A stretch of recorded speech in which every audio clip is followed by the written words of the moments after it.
These are probably the only headphones you could ever need. Hi, what is up everybody? My name is Timo and welcome back to my channel. And in my hands I'm holding the Sony WH-1000X Mark IVs. They were Sony's flagship headphones when they came out nearly 3 years ago in August of 2020. And today I'm going to talk about why these might be the best headphones for pretty much anybody, better than the competition and even better than their own successors, the WH-1000X Mark Vs, which just came out last year. If you're familiar with Sony's headphones, especially their top-of-the-line product range, you know that they basically stick to the mentality of if it ain't broke, don't fix it, as far as design goes at least. Because from a distance or just walking past somebody, you couldn't even tell whether these were the Mark IVs or even the Mark Is unless you knew exactly what to look for. The only real visual difference between these and their predecessors is that the surrounding of the microphones up here and the Sony badge is actually a golden color compared to this bronze copper color on the Mark IIIs, for example. Well, that and another pretty obvious giveaway is the actual product name on the headband itself, but you can barely even see it unless the light hits it right. The design is very understated and also very mature, which I really like. This is the navy blue version, but they're also available in black and a sort of beige cream color, which I actually prefer. So then why didn't I go for that color instead of the blue? I'll talk more about that at the end of the video. Anyway, they're plastic, which still manages to feel super premium, at least as premium as plastic can feel, and it also makes them very light and durable, which is really important. As you can see, you can flex them any way you could ever want to, and although you can hear a little bit of creaking if you really push it far, you never get the feeling that they could snap in half any second, which is quite reassuring, especially if you're a clumsy person like me, because I'm gonna be honest, the amount of times I sat down on or stepped on or even just tossed them across the room is frankly embarrassing, and they still look as good as new. The soft cushions on the ear cups and the padding on the headband also equal incredible comfort, which is also part of the reason why I replaced my studio headphones that I used to use with my PC with my Sonys. With cheaper headphones, I've always found myself complaining about the comfort after longer sessions, and since I took these on multiple 8+ hour flights, I can confidently say that they just do not get uncomfortable to wear, ever. Just the sheer amount of adjustments you can make to the headband, but also the ear cups themselves, makes it virtually impossible for these to be uncomfortable. The only minor complaint that I have is that in warmer weather or while working out, you can start to sweat under the ear cups, which is not a problem of these headphones specifically, but rather all over-ear headphones in general. But the plus side is, while working out, they stay on your head pretty well. Alright, so as with the older versions of these headphones, you actually have all your buttons on the left ear cup. I say all buttons as if there's like a mini keyboard on it, but in reality there's just one button to turn them on or off, and the other one just cycles between noise cancelling off, and Sony's ambient sound mode, which I'll talk more about in a minute. Also on the left ear cup is your 3.5mm headphone jack, which you can use with the included cable, and also, get this, the included airplane adapter. It's the little things, right? That allows you to whip these bad boys out on a plane to watch a movie if that's what you're into, which is a whole lot better than using the crappy, cheap plastic headphones that you get for free. And also, in the actual left ear cup, there's a proximity sensor which detects when you take them off, which then turns off the music, and after a while of not being worn, they will turn off automatically to save battery. The right ear cup is where the magic happens though. It's got the USB-C port for charging at the bottom, but as I said, no buttons on the right ear cup whatsoever. Well, no physical buttons at least. See, the entire right ear cup is a touch-sensitive pad, which basically controls everything. A double tap pauses or plays your music, swiping up and down raises or lowers the volume, swiping forward for skipping songs or like 15 seconds of a podcast, for example, holding down 2 fingers to activate your voice assistant. You get the deal. It's very intuitive and easy to get used to. And another cool feature is when you have them on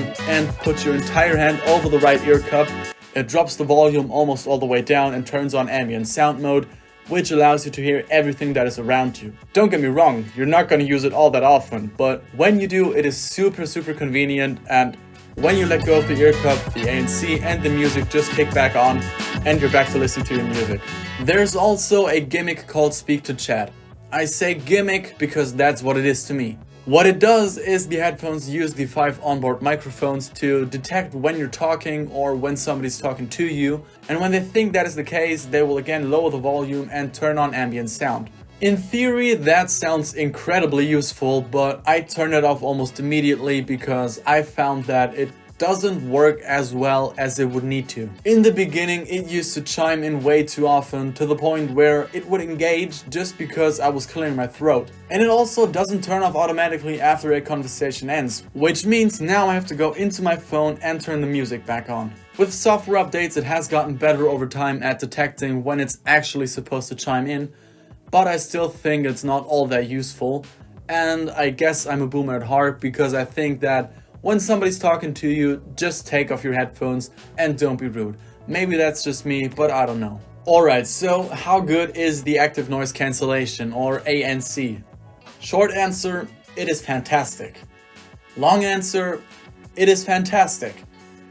But you have to understand what active noise cancellation was made for. I'm sure most of you already know, but for those of you who don't, ANC doesn't make it so that you don't hear anything that is around you anymore. Its strong suit has always been consistent low rumbling noises like planes, engines, computers, that sort of thing. But higher or more sudden noises like a person talking, for example, are way harder to cancel out, which is why those types of noises are just muffled, and lower, more consistent noises can be completely drowned out to the point where they disappear entirely. As I said, I've been on multiple long flights with these and it's been absolutely outstanding. If you've ever been on a plane, you know that it's not at all relaxing, and these just teleport you into another world where you can completely concentrate on your music, podcast, whatever. And when I say it teleports you into another world, I mean it. It actually happened to me more than once that I was so immersed in my music or podcast that I literally forgot that I was squeezed between two strangers for like 6 hours straight. And what brought me back to reality is the flight attendant who asked me if I wanted to have some water. Also, a nice side benefit of the ANC is that you don't have to turn your music up as much in order to hear it properly. I, for instance, only have my volume up to like 15 to 20% at max, so it also protects you from hearing loss in like 30 years, which is cool.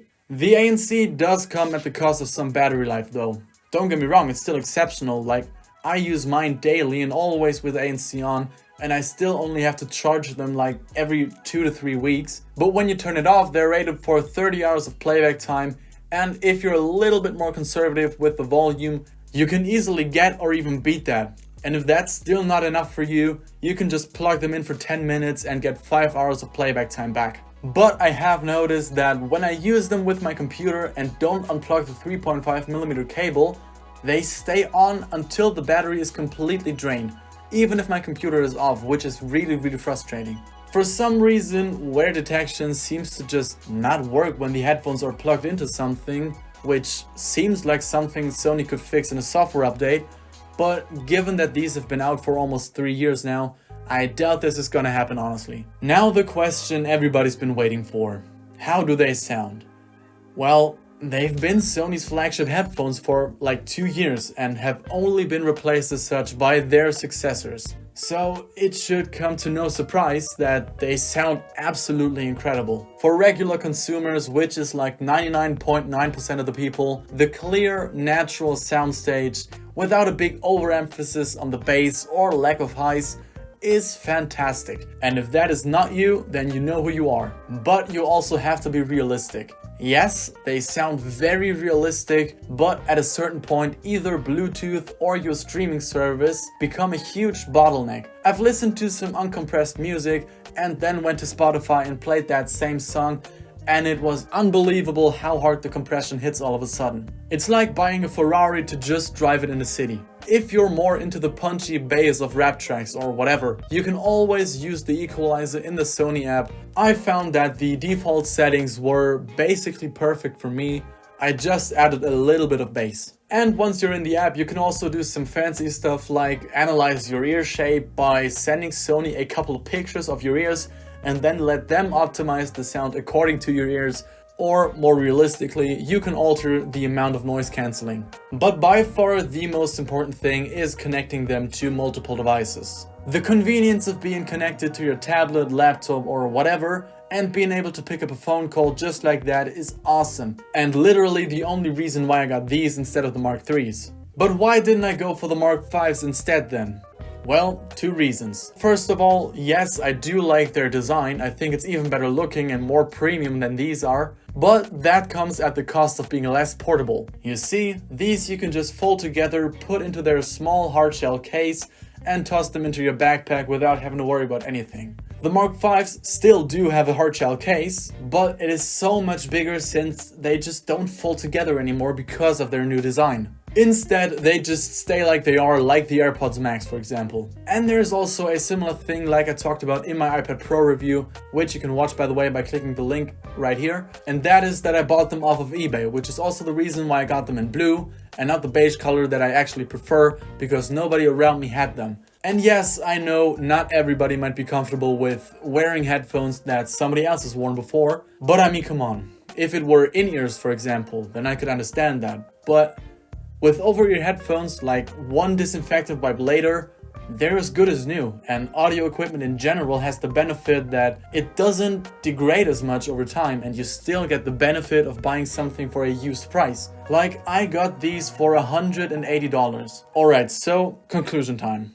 These are incredible headphones, as you should expect from Sony's former flagships. The ANC is better than all of its key competitors like the Bose noise cancelling headphones 700 for example, even if it's just by a margin. And also the sound quality is just so impressive that I guarantee almost everybody will be satisfied with these. Anyway, I hope you enjoyed watching. If you did, please give this video a like. And if you didn't, then tell me why in the comments below. And with that said, I hope you have a wonderful day, and maybe I'll see you soon. Peace.